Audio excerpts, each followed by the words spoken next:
आज हम पढ़ेंगे inverse of a matrix using elementary operation. पिछले एक्सरसाइज में हमने इनवर्स के लिए एक फॉर्मूला किया था कि A inverse is equal to 1/डिटर्मिनेंट ए इंटू एडजॉइंट ए, है ना। पर कई बार क्या होता है कि वो फॉर्मूला लगाना टेढ़ा काम हो जाता है, क्योंकि हर बार हमें एडजॉइंट ए निकालना पड़ेगा, फिर उसे डिटर्मिनेंट से डिवाइड करना पड़ेगा। अब जब ऑर्डर बहुत ज़्यादा होता है मैट्रिक्स का, तो एडजॉइंट निकालना भी बहुत मेहनत वाला काम है। इसकी बजाय अगर हम एलिमेंट्री ऑपरेशंस लगाएंगे, जो कि हम पहले पढ़ चुके हैं, 6 एलिमेंट्री ऑपरेशंस होते हैं आपके, 3 रो ऑपरेशन और 3 कॉलम ऑपरेशन।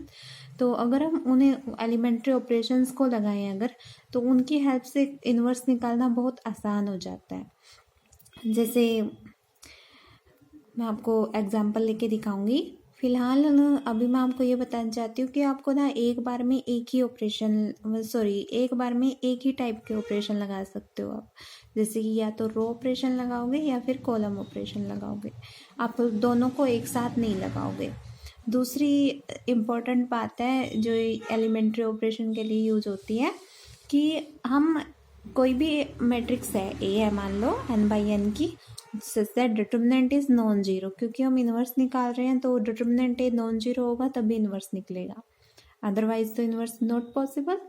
अब कोई भी मैट्रिक्स ए है, उसको हम identity matrix into that matrix लिख सकते हैं, क्योंकि आइडेंटिटी से किसी मैट्रिक्स के आप मल्टीप्लाई करो, आपको वही मैट्रिक्स दोबारा मिल जाएगी।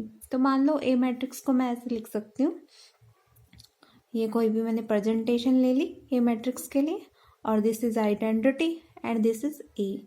तो आप क्या करोगे, जो ये ए मैट्रिक्स है इसको आप एज इट इज रखोगे और यहाँ पे आइडेंटिटी को खोलोगे और यहाँ पे मैट्रिक्स को खोलोगे, फिर आप दोनों साइड ऑपरेशंस लगाओगे। मैं आपको ये बता दूं कि इसमें आपको रो ऑपरेशन ही लगाने हैं अगर आप इस तरह की नोटेशन यूज करते हो, और रो ऑपरेशन इस तरह लगाओ सच दैट कि आपकी लेफ्ट हैंड साइड वाली मैट्रिक्स आइडेंटिटी में चेंज हो जाए और राइट हैंड साइड वाली एक जगह और कोई नई मैट्रिक्स बन के आ जाए। अब आपके पास इस तरह की प्रेजेंटेशन बन जाएगी, I is equal to B into A. लेकिन ये कब होता है, जब ये B है वो A इनवर्स हो, तभी इनकी जो मल्टीप्लाई है वो आइडेंटिटी के इक्वल आएगी।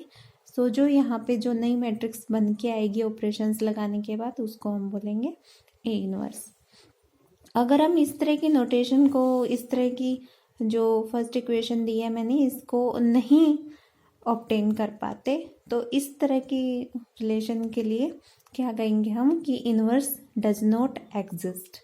ओके,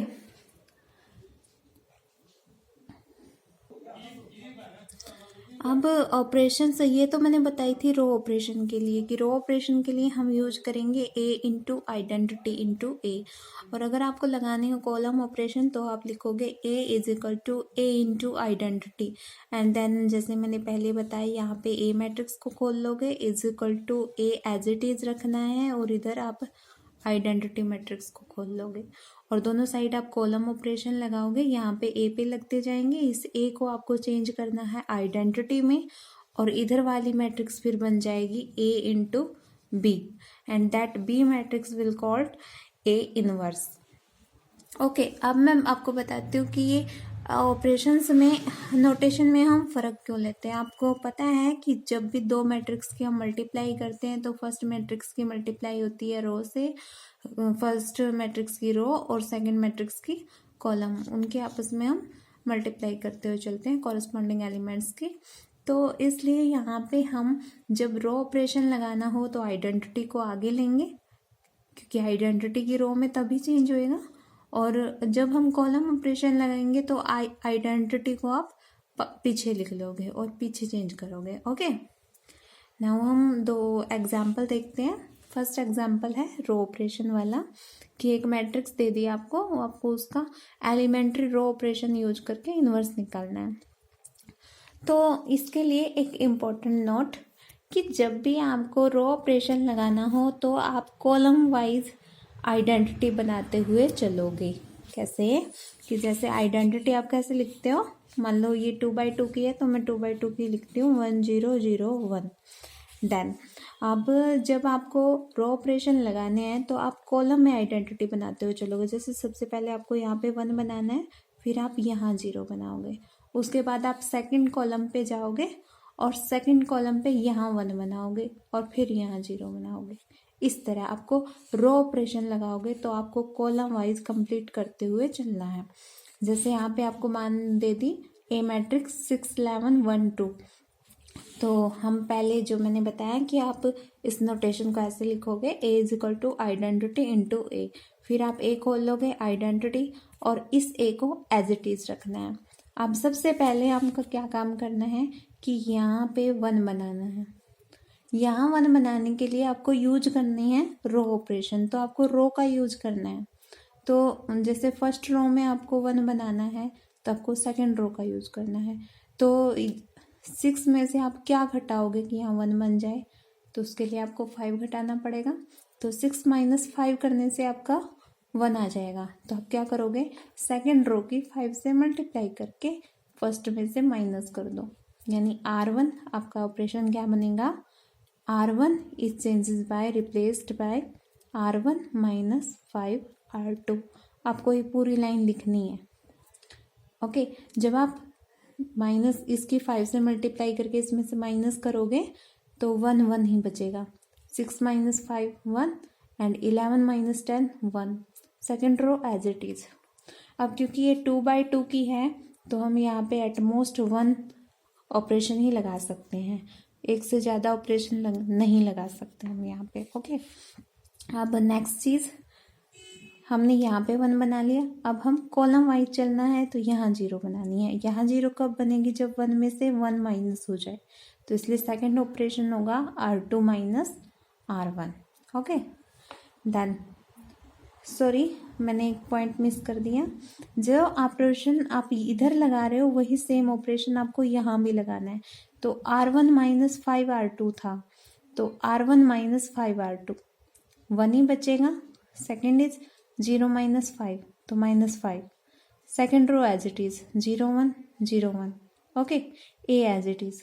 नाउ अगला आपका ऑपरेशन है R2 - R1, तो वो यहाँ पे तो हम लगा चुके थे। First row as it is, second row पे लगाया 1 - 1 0, 2 - 1 1, और इधर लगाओगे 0 - 1 -1 एंड 1 - -5 6। ओके, अब आपका क्या बचता है, यहाँ पे देखो आइडेंटिटी मेरी लगभग बन चुकी है 1 0 0 1। तो सेकंड कॉलम में सबसे पहले 1 बनाना है, तो वो 1 यहाँ पे बनाया है तो उसको छेड़ने की ज़रूरत नहीं है। तो आपको अब बनाना है यहाँ पे 1। तो इसके लिए क्या कर सकते हो, R1 - R2, 1 में से 1 घटाओगे तो 0 आ जाएगा। तो मैंने ऑपरेशन लगाया R1 - R2। तो 1 - 0 1 ही रहेगा, 1 - 1 0 एंड 0 1, एंड सिमिलरली इधर लगा लोगे 1 - -1, तो माइनस माइनस प्लस हो जाएगा 2 -5 -6 -11 and second row as it is. अब ये आपकी फॉर्म बन गई, identity is equal to B × A। तो इधर आइडेंटिटी है, यहाँ पे जो नई मैट्रिक्स आई है वो बन जाएगी आपकी A इनवर्स। अब हम एक और एग्जांपल करते हैं कॉलम ऑपरेशन वाला। मान लो आपको एक मैट्रिक्स दे रखी है और मुझे उसमें कॉलम ऑपरेशंस लगा के उसका इन्वर्स निकालना है। तो जैसे हम पहले बता चुके हैं कि हम नोटेशन यूज करेंगे A is equal to A × identity. आप इस A को खोल लो, इस A को एज इट इज रख लो और I को खोल लो। ओके, अब जैसे कि हम रो वाइज ऑपरेशन लगा रहे थे तो हम कॉलम वाइज चल रहे थे, तो इसी तरह अब उल्टा कि कॉलम ऑपरेशन लगाने हैं तो हम रो वाइज चलेंगे। मतलब रो को सबसे पहले 1 0 0 बनाएंगे, फिर सेकंड रो पे जाएंगे ऐसे। ठीक है, समझ रहे हो कि आप अगर कॉलम ऑपरेशन यूज करने हैं तो हमें रो वाइज 1 1 बनाते चलना है। ठीक है, तो उसके लिए सबसे पहले मुझे फर्स्ट पोजीशन पे 1 लेके आना है, तो उसके लिए कॉलम्स का यूज करना है। तो 2 - 1 करूं तो 1 आराम से आ जाएगा। देखो 3 का यूज करें तो आप ऐसे भी लगा सकते हो C3 - C1, ऐसे कोई बड़ी बात नहीं है, पर आप मैंने यहाँ पे ये लगाया C1 - C2।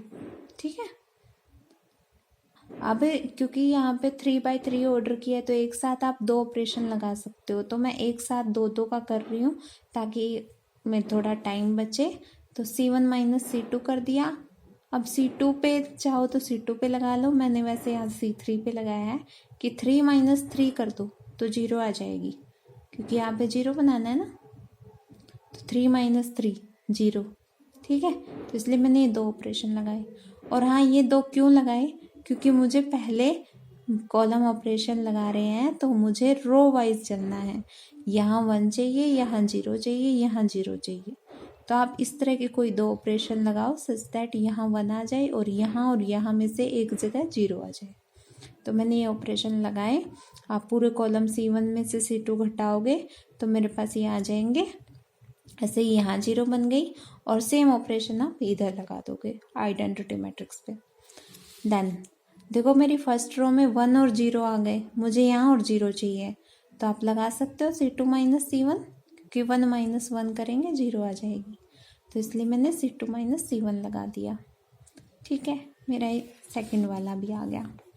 अब फर्स्ट रो 0 बन गई है, देखो सॉरी फर्स्ट रो आइडेंटिटी वाली बन गई है। तो अब मुझे नेक्स्ट ऑपरेशन इस तरह लगाना है कि मेरी सेकंड रो पे काम हो, यानी मेरा यहाँ पे 1 आ जाए।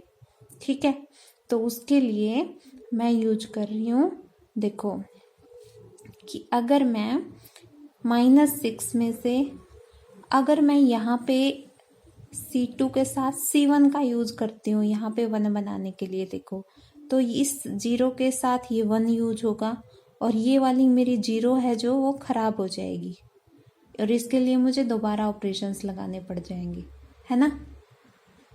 अगर मैं C2 में यहाँ पे 1 बनाने के लिए C1 का यूज करती हूँ तो इस 0 के साथ ये 1 भी ऑपरेशन में आएगा, और ऐसे ऑपरेशन लगाएंगे तो यहाँ ये वाली जो 0 मेहनत करके बनाई है वो ख़त्म हो जाएगी। तो हम यहाँ पे C2 के साथ C1 का यूज ना करके C3 का यूज करना है, ताकि 0 + 0 0 - 0 कुछ भी कर लो यहाँ पे 0 ही रहेगी, इसलिए C2 के साथ C3 का यूज करना है। तो आप यहाँ पे यूज कर लो। जैसे कि मैं इन दोनों को मान लो ऐड कर दूँ तो क्या बनेगा मेरे पास -3, -3 को -3 से डिवाइड कर दूँ तो मेरे पास 1 बन जाएगा। इसलिए मैंने ये ऑपरेशन लगाया है, दोनों को ऐड किया C2 + C3 और डिवाइड बाय -3, ये माइनस मैंने आगे लिख दिया। ठीक है, ये ऑपरेशन लगाओगे तो मेरा यहाँ पे 1 बन जाएगा। सेम ऑपरेशन आप इधर लगा दोगे, जो भी ये है इसी तरह की सेम कैलकुलेशन करके इधर राइट हैंड साइड में आपके पास आ जाएगी।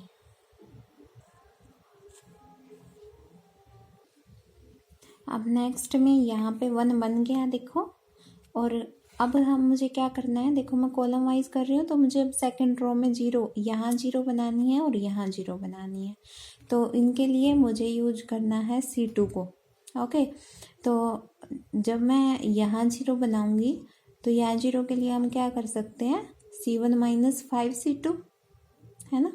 और यहाँ 0 बनानी है तो C3 - 3C2। ओके, तो हम ये दोनों ऑपरेशन लगाएंगे और एज इट इज़ इधर भी लगा देंगे। नेक्स्ट मैं आपको बताती हूँ। ये देखिए मैंने इन दोनों ऑपरेशन लगाए तो मेरी यहाँ पे भी 0 आ गई, यहाँ पे भी 0 आ गई, और सेम ऑपरेशंस मैंने इधर लगा दिए। आप ये कैलकुलेशन तो कर लोगे ना, बिल्कुल सेम टू सेम आपको।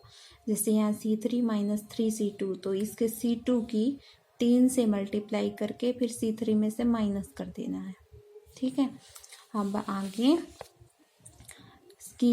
आगे मुझे चलना है थर्ड रो पे। थर्ड रो में देखो 1 एज इट इज़ बना बनाया है। ये आपके साथ ज़्यादातर होगा कि या तो ये बना बनाया मिल जाएगा और यहाँ पे अगर कुछ और हो तो आप पूरे कॉलम को उसी नंबर से डिवाइड कर दो। जैसे यहाँ पे मान लो 2 होता तो आप कर देते C2 / 2, तो यहाँ पे 1 ऑलरेडी आ जाता, है ना। तो यहाँ पे आपको 1 अपने आप बना बनाया लगभग मिल जाएगा, ना मिले तो आप डिवाइड कर लेना। अब मुझे तीसरी रो में यहाँ पे 0 और यहाँ पे 0 बनाना है। इसके लिए आप देखो, जो मैं आपको बताऊंगी कि C1 में यहाँ पे 0 बनाने के लिए आप C2 का यूज नहीं करोगे, क्योंकि C2 का यूज करते ही ये जो जीरो आपने बनाई थी ये 1 के साथ ऐड होके यहाँ पे जीरो खत्म हो जाएगी और कुछ और आ जाएगा, जिसके लिए फिर आपको ऑपरेशंस लगाने पड़ जाएंगे। तो ये बेटर आइडिया नहीं है।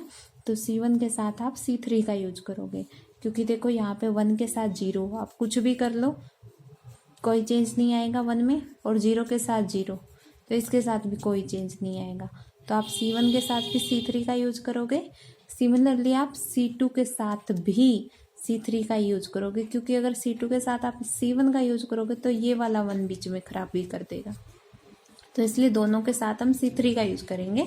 तो 1 माइनस 1 करोगे तो जीरो आ जाएगा, तो C1 माइनस C3। और ऐसे ही -2 + 2 अगर कर दो तो यहाँ जीरो बन जाएगा। तो +2 कब होगा, जब 2 × C3 इसमें ऐड कर दो। तो ये दोनों ऑपरेशंस लगाने के बाद यहाँ पे आपका यहाँ पे थर्ड रो में आपकी 0 0 1 बन जाएगी, और सेम ऑपरेशंस आप इधर लगाओगे तो A × दैट मैट्रिक्स आ जाएगी। ये जो दो नई मैट्रिक्स आई है इसको नाम दे दो B। तो आपके पास ऐसे स्ट्रक्चर आ गई, identity = A × B। That new matrix is called A inverse. आप चाहो तो इसमें से पूरी में से -1/3 कॉमन ले सकते हो, देन आपकी ये मैट्रिक्स बच जाएगी। बाकी ये मैट्रिक्स भी ठीक है, अगर आप ये लिख के आते हो तो ये भी A इनवर्स ही है।